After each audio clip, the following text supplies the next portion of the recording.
el libro más leído por todas las generaciones, la luz que alumbra tu camino, el alimento que fortalece tu espíritu.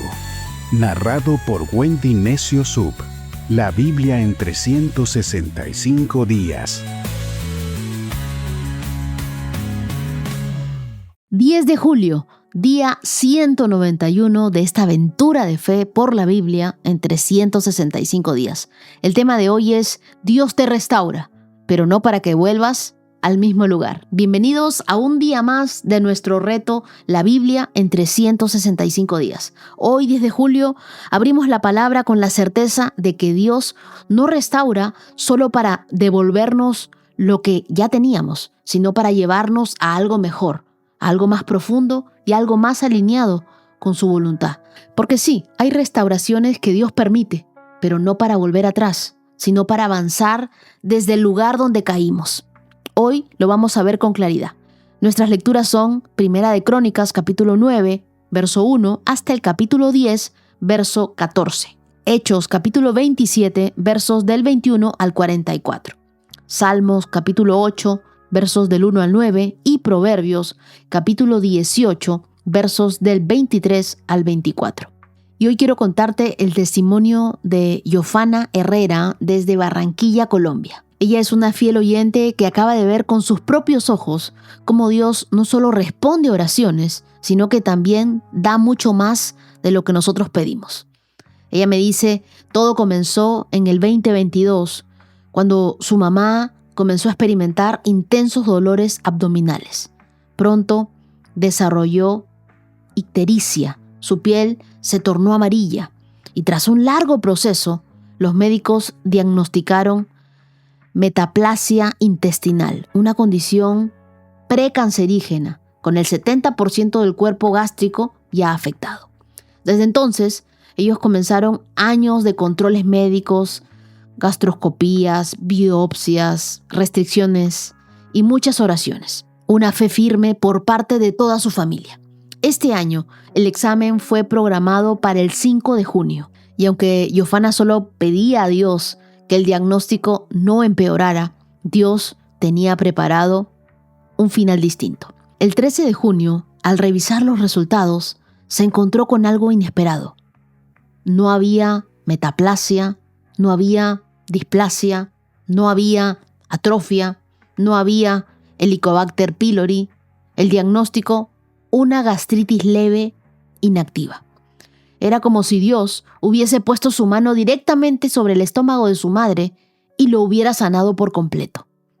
Ese día se abrazaron, lloraron juntas.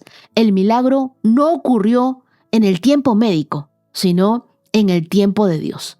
No solo fue una sanidad física, sino fue una manifestación de su amor, de su fidelidad y de su gracia excedente. Y como si fuera poco, hoy, 10 de julio, es el cumpleaños número 35 de Yofana y este testimonio es como ella misma dijo, el mejor regalo que Dios me pudo dar. Él le regaló una sanidad total. Yofana, celebramos tu vida, tu fe, la manera en cómo Dios te ha respondido, porque lo que hoy compartes no solo honra a tu mamá, fortalece la fe de miles que escuchamos este podcast. Feliz cumpleaños y gracias por recordarnos que la obediencia a Dios, la oración, abre puertas, toca el cielo y que nuestro Dios aún continúa haciendo maravillas y milagros excepcionales. Acompáñenme en una oración. Señor, en este día me acerco a ti con todo el corazón, así como soy. A veces cargo con culpas, con heridas, con dudas, pero hoy quiero levantar mi mirada y recordar que tu gracia me restaura, que tu voz me redirige y que tu presencia me transforma. No quiero volver atrás. Quiero caminar contigo hacia lo nuevo que has preparado para mí. Hazme sensible a tu voz en cada lectura.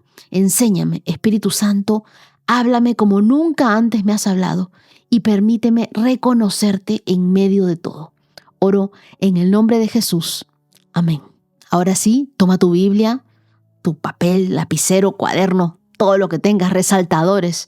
Abróchate los cinturones, alístate, ponte los lentes de la fe. Comenzamos. Primera de Crónicas, capítulo 9. Entonces todo Israel quedó anotado en los registros genealógicos en el libro de los reyes de Israel. El pueblo de Judá fue desterrado a Babilonia porque fue infiel al Señor.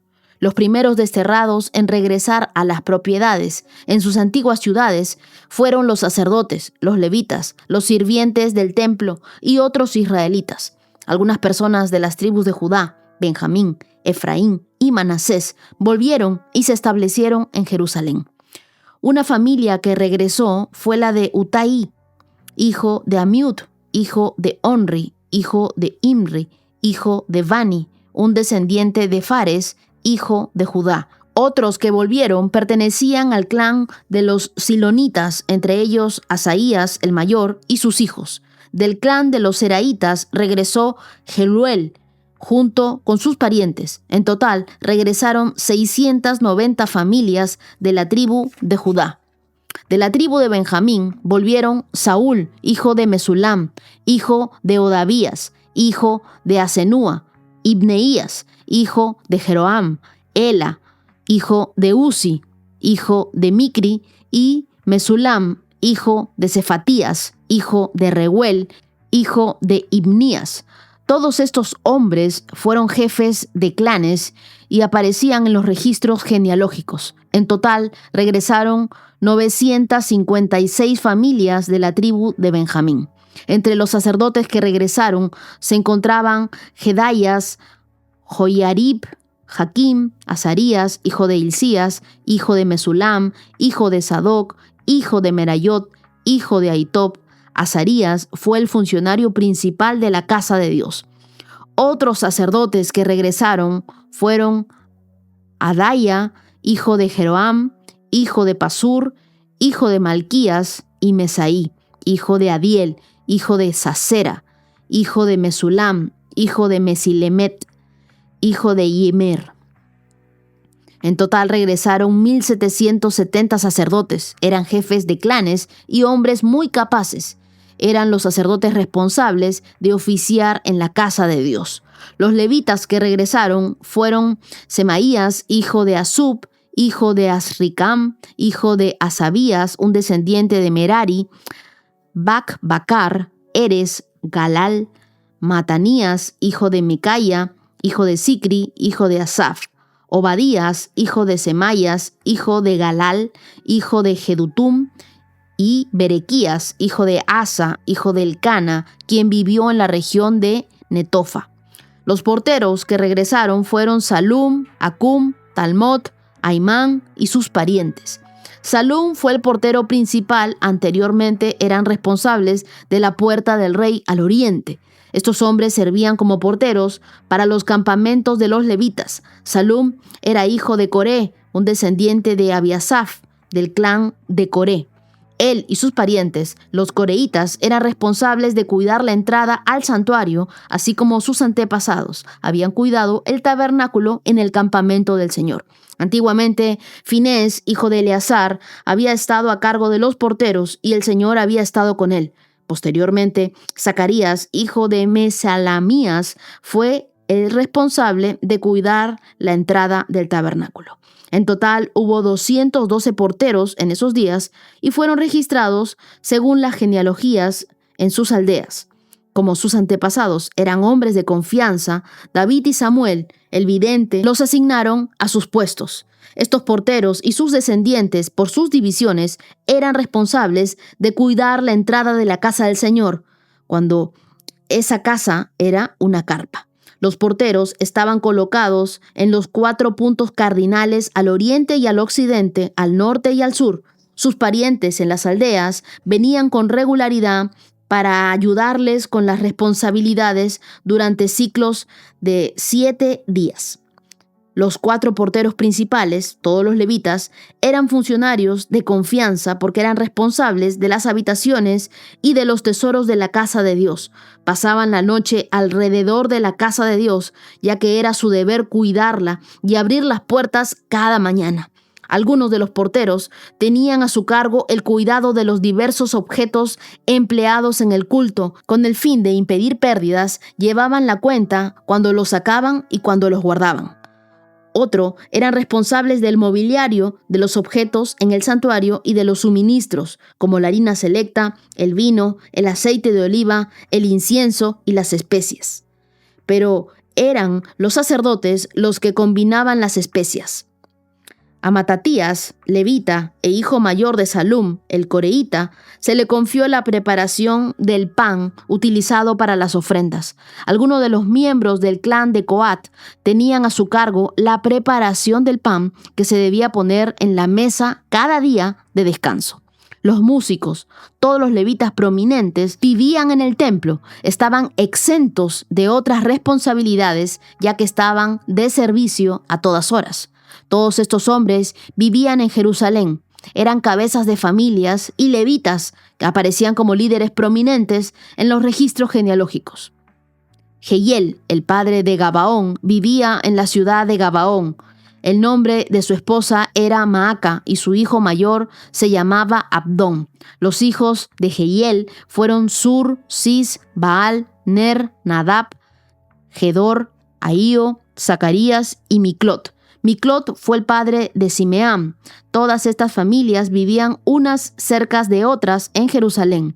Ner fue el padre de Cis. Cis fue el padre de Saúl. Saúl fue el padre de Jonatán, Malquisúa, Abinadab y Esbal.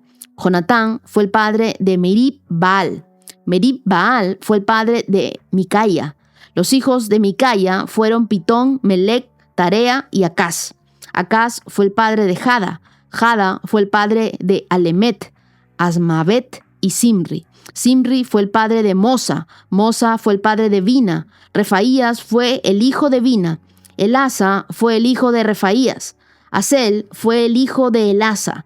Asel tuvo 6 hijos, cuyos nombres fueron Asricam, Bocru, Ismael, Seraías, Obadías, Anán, y estos fueron los hijos de Asel. Primera de Crónicas, capítulo 10. Ahora bien, los filisteos atacaron a Israel y los hombres de Israel huyeron ante ellos. Mataron a muchos en las laderas del monte Gilboa. Los filisteos cercaron a Saúl y a sus hijos y mataron a 3 de ellos, Jonatán, Abinadab y Malquisúa. La batalla se intensificó cerca de Saúl y los arqueros filisteos lo alcanzaron y lo hirieron. Con gemidos, Saúl le dijo a su escudero: «Toma tu espada y mátame antes de que estos filisteos paganos lleguen para burlarse de mí y torturarme». Pero su escudero tenía miedo y no quiso hacerlo. Entonces Saúl tomó su propia espada y se echó sobre ella. Cuando su escudero vio que Saúl estaba muerto, se echó sobre su propia espada y murió. Así que Saúl y sus 3 hijos murieron allí juntos y su dinastía llegó a su fin. Cuando los israelitas que estaban en el valle de Jezreel vieron que su ejército había huido y que Saúl y sus hijos estaban muertos, abandonaron sus ciudades y huyeron. Entonces los filisteos entraron y ocuparon sus ciudades. Al día siguiente, cuando los filisteos salieron a despojar a los muertos, encontraron los cuerpos de Saúl y de sus hijos en el monte Gilboa. Entonces le quitaron la armadura a Saúl y le cortaron la cabeza. Luego proclamaron las buenas noticias de la muerte de Saúl ante sus ídolos y a la gente en toda la tierra de Filistea. Pusieron su armadura en el templo de sus dioses y colgaron su cabeza en el templo de Dagón. Cuando el pueblo de Jabes de Galat se enteró de todo lo que los filisteos le habían hecho a Saúl, todos los valientes guerreros llevaron los cuerpos de Saúl y sus hijos de regreso a Jabes. Luego enterraron sus huesos debajo del gran árbol en Jabes y ayunaron por 7 días. De manera que Saúl murió porque fue infiel al Señor, no obedeció el mandato del Señor e incluso consultó a una médium en lugar de buscar la dirección del Señor. Así que el Señor le quitó la vida y le entregó el reino a David, hijo de Isaí. El capítulo 9 de Primera de Crónicas marca el regreso del pueblo después del exilio en Babilonia. Lo interesante es que antes de contarnos cómo volvieron, el cronista, que dicen que probablemente es Esdras, detalla quiénes regresaron, desde qué tribus y quiénes fueron los encargados de restaurar ese orden espiritual en Jerusalén. Se menciona el rol de los porteros, de los cantores, de los levitas, de los sacerdotes, Pero todo comienza con una frase un poco dura en Primera de Crónicas, capítulo 9, verso 1. Entonces todo Israel quedó anotado en los registros genealógicos en el libro de los reyes de Israel. El pueblo de Judá fue desterrado a Babilonia porque le fue infiel al Señor. Entonces, antes de volver a edificar, Dios les recuerda por qué cayeron, por su infidelidad. Dios no te restaura para que vuelvas donde estabas. Él te restaura para que avances desde donde te caíste. Sin confrontación, no hay restauración. Por eso es que Dios se los dice y de forma tan clara. En los versos del 2 al 22, la Biblia nos dice que vivían allí los sacerdotes, los levitas, los porteros, los ayudantes del templo. Y es que cuando se reconstruye una ciudad, lo primero que se establece no son los mercados ni los ejércitos, son los que ministran delante de Dios. Los porteros, los cantores, los ayudantes eran más que cargos, eran guardianes de la atmósfera espiritual. Hoy Dios sigue buscando porteros que custodien su presencia en sus hogares, en sus empresas, en sus grupos. Así que todo lo que tú haces en tu casa, en tu trabajo, en tu altar familiar, está siendo registrado, es lo que nos dice el verso 1. Y luego vamos hasta el capítulo 10, en el verso 13, que dice: de manera que Saúl murió porque fue infiel al Señor, no obedeció el mandato del Señor e incluso consultó a una médium en lugar de buscar la dirección del Señor. Así que el Señor le quitó la vida y le entregó el reino a David, hijo de Isaí. Aquí vemos que Saúl no cayó de un día para otro. Él fue reemplazado espiritualmente mucho antes de morir físicamente. Dios ya había preparado a David, un joven que sí tenía un corazón conforme al de Dios.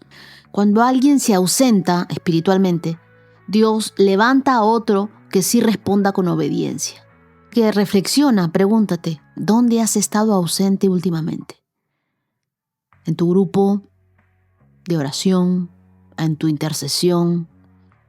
¿En tu rol de influencia? Porque si tú no ocupas tu llamado, otro lo hará. La Biblia nos dice que Saúl consultó a una médium. Eso lo leímos en 1 Samuel capítulo 28. Y aunque era rey, rompió el principio de la fuente. Porque tú no puedes buscar dirección en algo oculto, en algo que viene de las tinieblas, y esperar tener el respaldo de Dios en las cosas que tú haces. Tú no puedes sostener el reino de Dios con estrategias del reino de las tinieblas. Cuando tú comprometes tus principios para avanzar, solo avanzas hacia tu ruina. Hoy en día hay muchos creyentes que buscan ayuda espiritual en horóscopos, en limpias, en constelaciones, en decretos fuera de contexto, en manifestaciones. Y no se dan cuenta de que están conectándose con un poder que no viene de Dios. Revisa, por favor, tus fuentes de consulta. ¿Estás buscando la dirección de Dios en lugares o en personas que no son de Dios?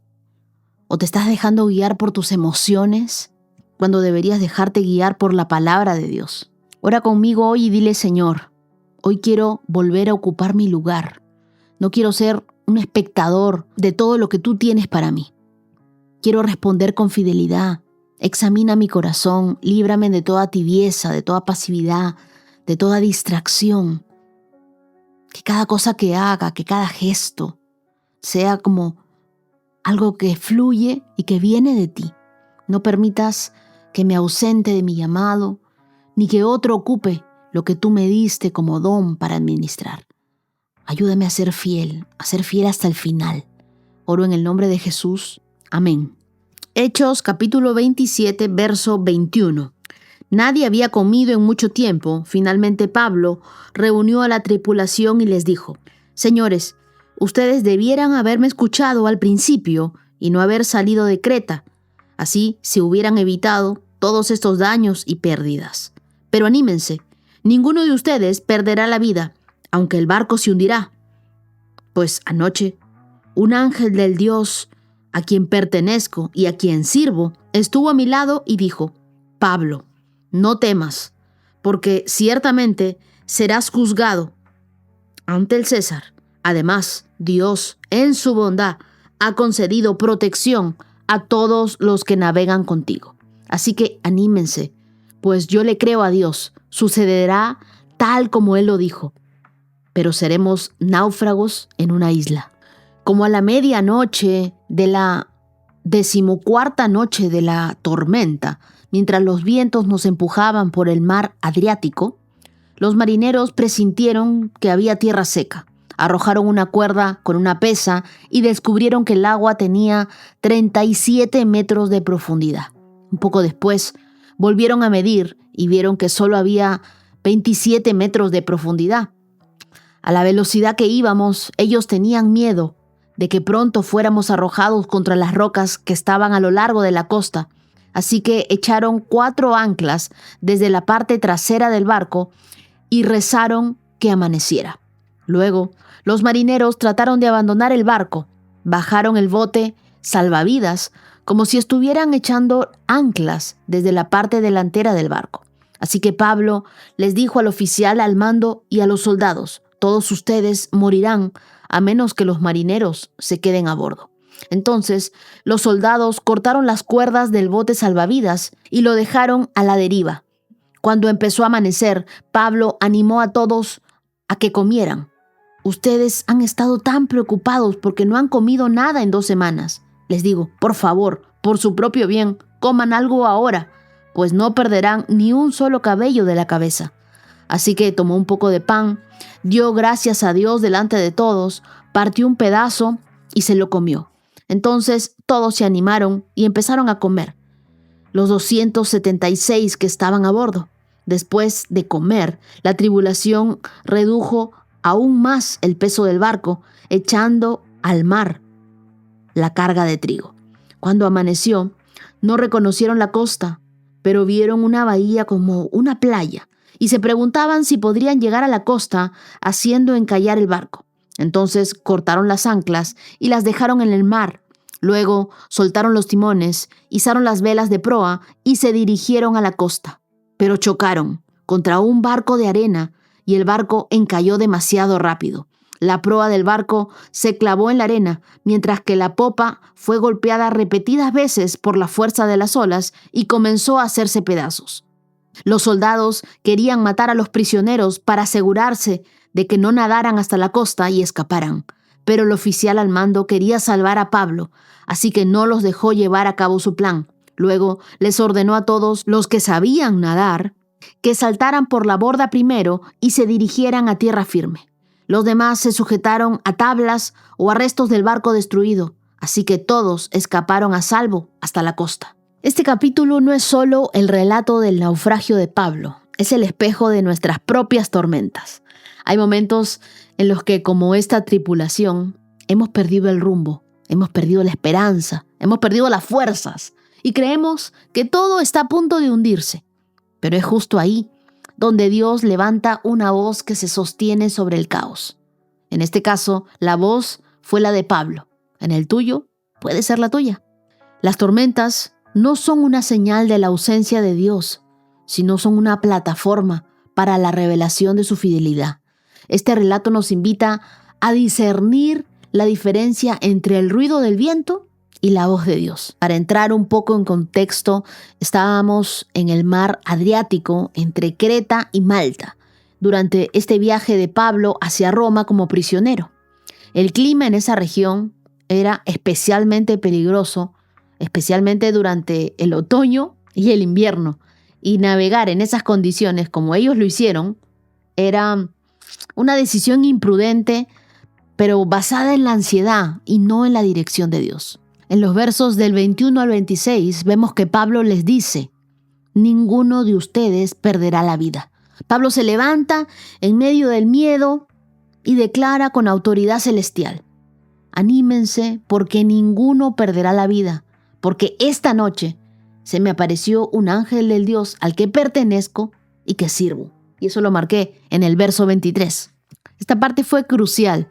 Del Dios a quien pertenezco y sirvo. Pablo no hablaba como un rehén de Roma, sino como un embajador del reino de Dios.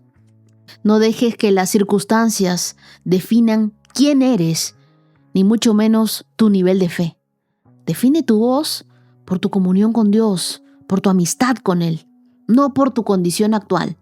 Aunque tú estés a bordo de una temporada súper turbulenta, sigue sirviendo, sigue creyendo en Dios, sigue diciendo, yo le pertenezco a Dios, mi vida es para Dios.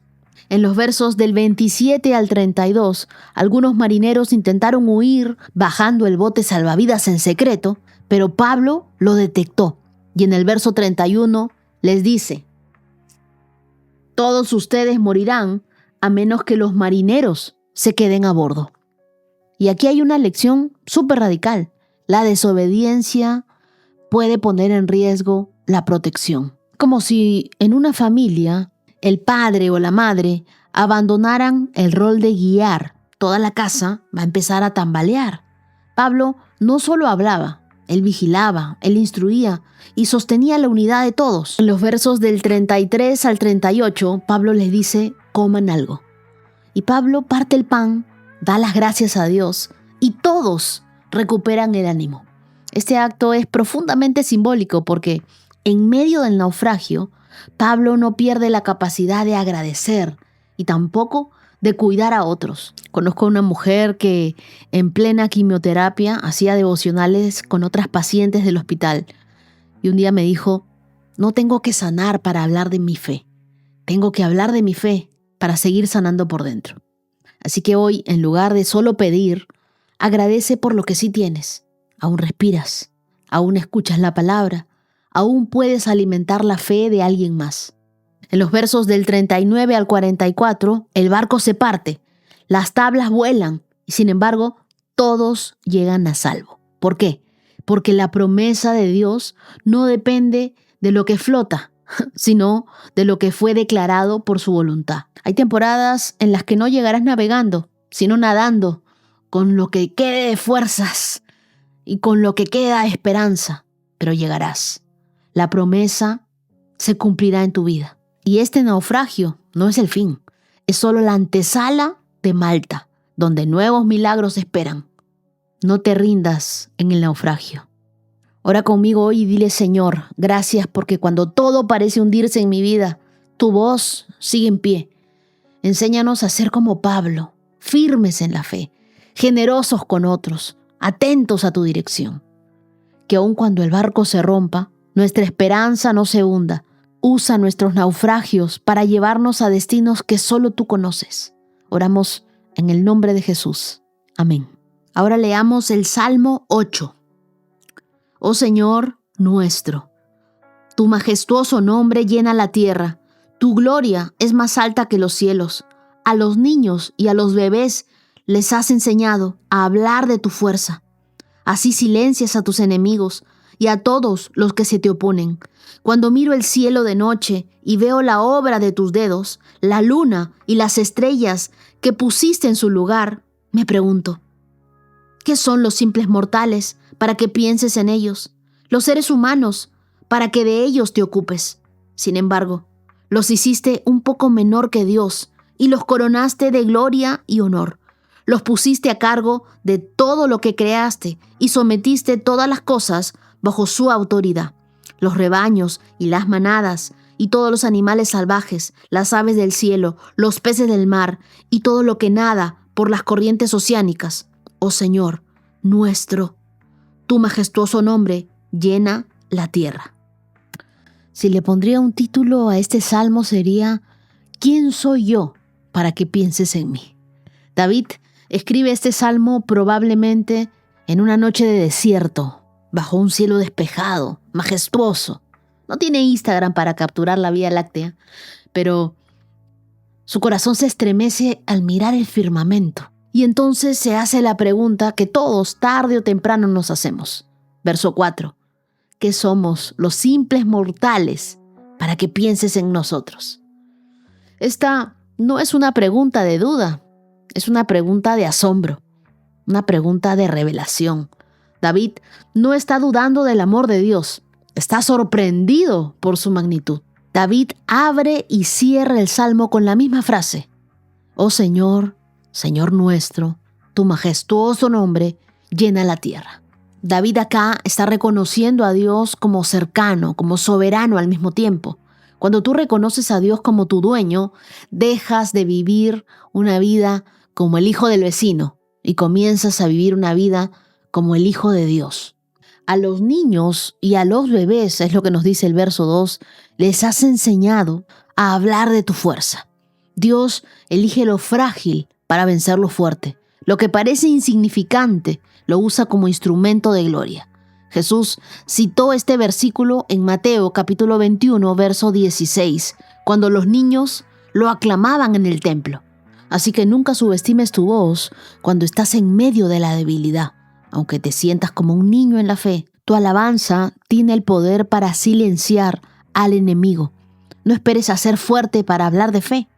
Habla de fe y serás fortalecido. Versos 3 y 4 dice: cuando miro el cielo de noche y veo la obra de tus dedos, la luna y las estrellas que pusiste en su lugar, me pregunto qué son los simples mortales para que pienses en ellos, los seres humanos para que de ellos te ocupes. Cuando tú observas la belleza de la creación, recuerda que todo habla de la majestad de Dios. Cuando nosotros contemplamos la creación, nos damos cuenta de lo pequeños que somos para un gran Dios. Y ver en el verso 3 el universo, que es ese lienzo de Dios, el que Él pintó para nosotros, para recordarnos quién es Él. Aunque el universo sea inmenso, Dios nunca se olvida de ti. Tú y yo llevamos el sello de nuestro Creador. Dios no nos ama porque somos grandes, sino para hacernos grandes por su amor. Es como cuando un niño ve una tormenta y corre a los brazos de su padre. El peligro sigue ahí, pero el amor lo cubre. Así es Dios con nosotros. El universo entero está bajo su control, pero su mirada sigue en ti. Nosotros somos amados, valorados y honrados por Dios. Él nos da un lugar privilegiado en su creación. Y en el verso 6 dice: los pusiste a cargo de todo lo que creaste. Dios no solo nos ama, nos confía responsabilidades. La creación fue puesta en nuestras manos como administradores, no para explotarla, sino para reflejar su carácter. Cada vez que tú decides cuidar tu cuerpo, tu tiempo, tu familia, tu trabajo, estás viviendo este principio.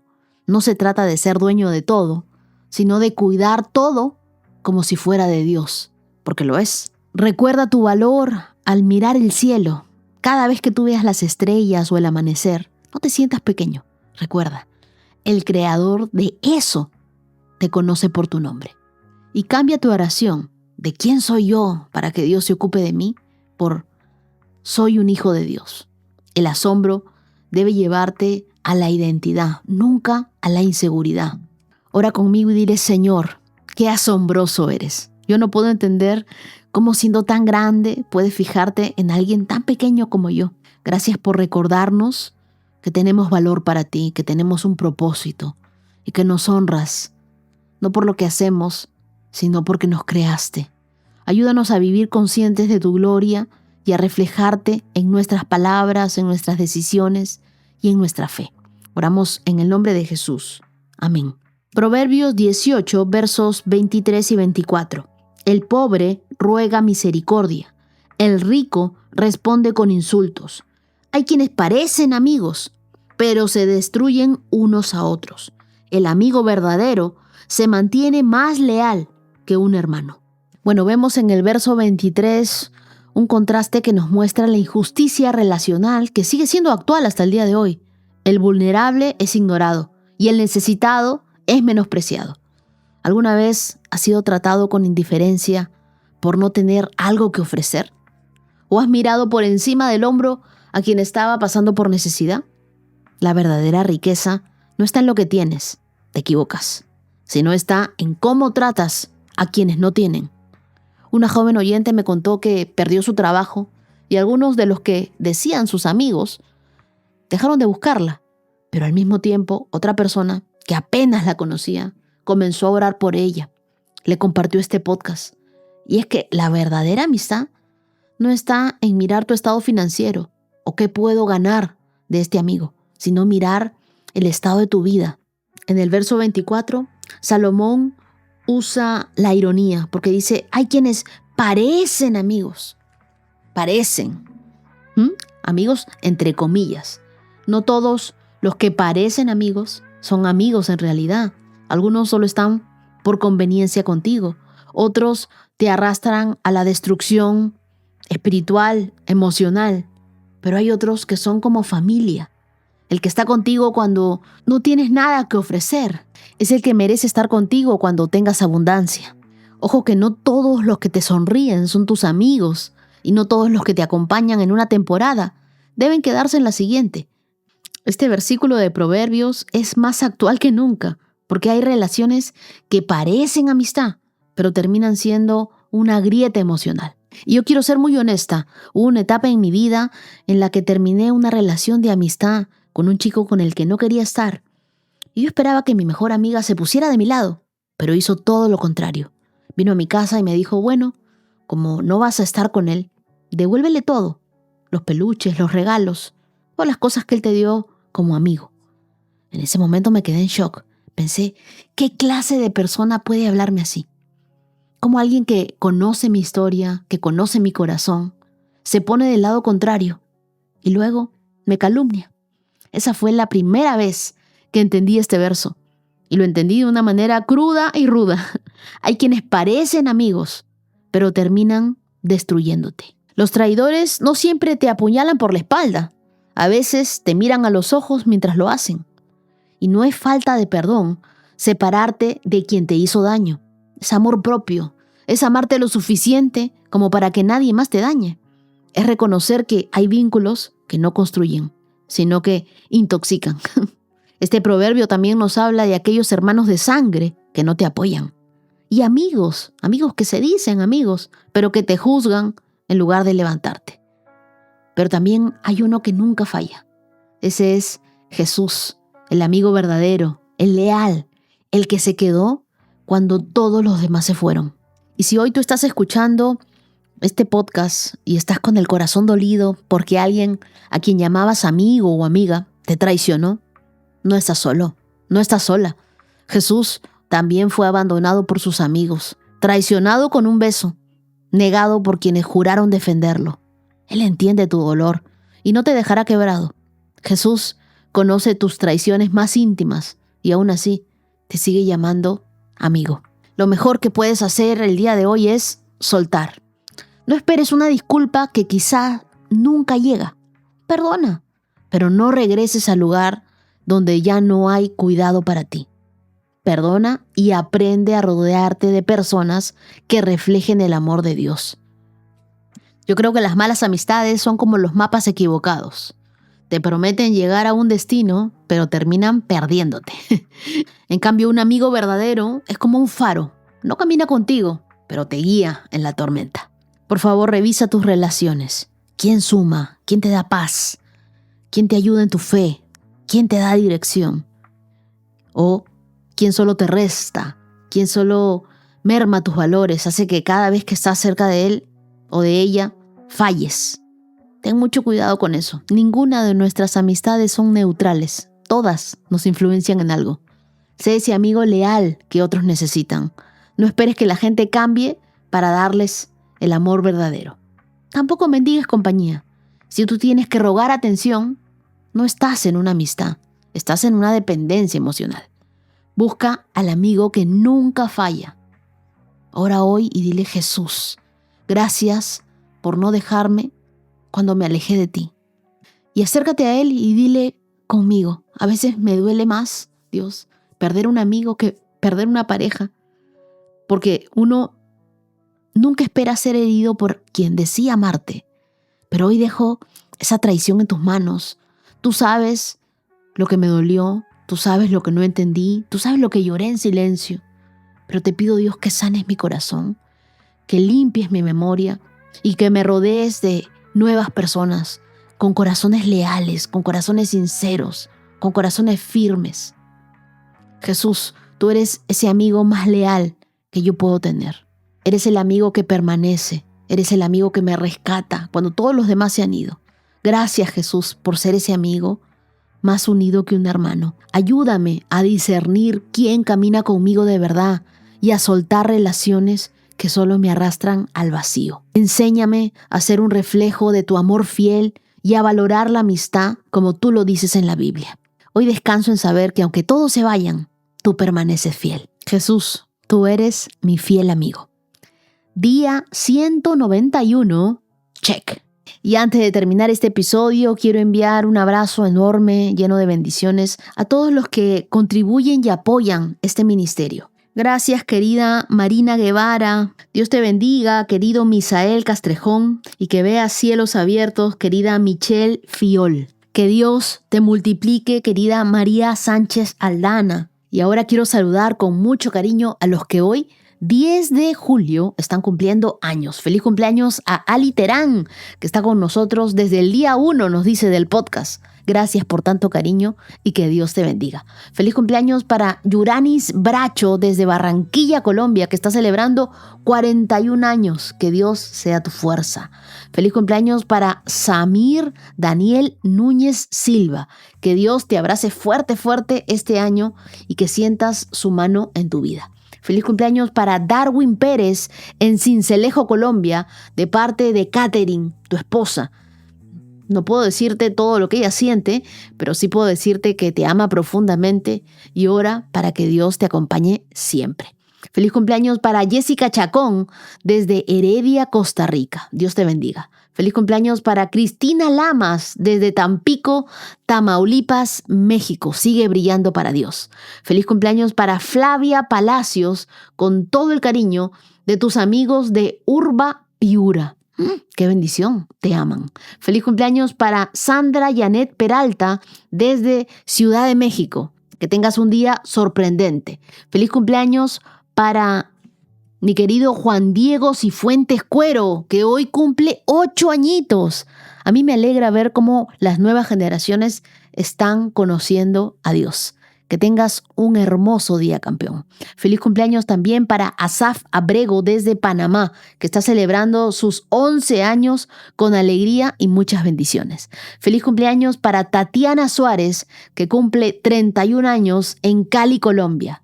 Que tengas el favor de Dios acompañándote y guiándote en cada decisión. Feliz cumpleaños para Adelaida, la novia del hijo de Lina, que hoy también recibe mucha bendición. Feliz cumpleaños para Yanix Chaparro desde Chía. Que siempre tengas un amor por la palabra de Dios. Feliz cumpleaños para Zulay Karina Súa Fuentes desde Inírida, en Colombia. ¡Wow! Que lo pases muy feliz. Feliz cumpleaños también para Amelia Gárnica desde Perú. Oramos para que Dios restaure completamente tu salud. Feliz cumpleaños para Elif Geraldino, que cumple 5 añitos y me escucha cada mañana camino al cole. Tú eres parte especial de esta familia y te doy las gracias por escucharme y hacerme parte de tu día a día. Feliz cumpleaños para Romina Ramírez desde Capiata, Paraguay. Que la dirección de Dios siempre esté en tu vida. Feliz cumpleaños para Luisa María Rea Cebaños, que está cumpliendo 21 años. Es una joven venezolana que vive en Soacha, Cundinamarca, Colombia. Que Dios bendiga cada paso de esta nueva etapa.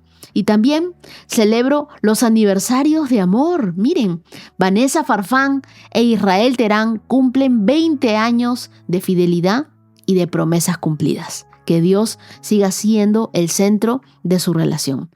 Feliz aniversario para Cristian Olivo y Juni de la Cruz. Ellos cumplen 15 años felizmente casados y son desde Lorica, Colombia. Que Dios continúe estando allí en su matrimonio.